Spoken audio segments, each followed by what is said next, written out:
خبر شامل کرتے ہیں گوجرانوالہ سے۔ انسانی حقوق کی عالمی تنظیم youth assembly for human rights اور تنظیم کار خیر پاکستان کے زیر اہتمام آل پاکستان مقابلہ کتب و نمائش 6 فروری 2021 بروز ہفتہ مشرق سائنس کالج گوجرانوالہ میں کیا گیا، جس میں پروفیسر ڈاکٹر قبلہ ایاز، چیئرمین اسلامی نظریاتی کونسل علامہ زاہد راشدی، اعجاز الحق صدر پاکستان مسلم لیگ علامہ عبدالماجد المشرقی اور قاسم کمبو بابر سلہری، مرکزی صدر یوتھ اسمبلی رخسانہ نوید، وفاقی پارلیمانی سیکرٹری ماحولیات ترجمان حکومت پنجاب عمر صدیق نے شرکت کی۔ پوری دنیا سے مصنفین نے حصہ لیا اور 1000 کتب میں سے 400 مصنفین کو انعامات دیے گئے۔ رپورٹ کر رہے ہیں حسن بخاری۔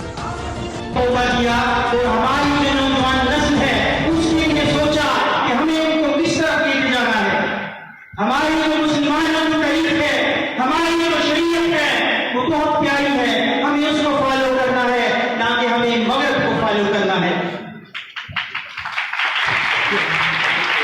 انسانی حقوق کا ورکر ہونے کے ناطے سے میں یہ پیغام دینا چاہوں گا کہ ہمیں ایک دوسرے کے قلب کی، دل کی، احساسات کی جو ہے وہ احترام کرنا چاہیے، اس کی عزت کرنی چاہیے۔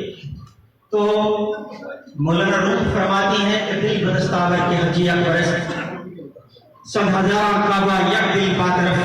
اگر مومن نے اپنے قلب پہ قابو پا لیا تو اس کا جو ہے وہ حج اکبر ہے۔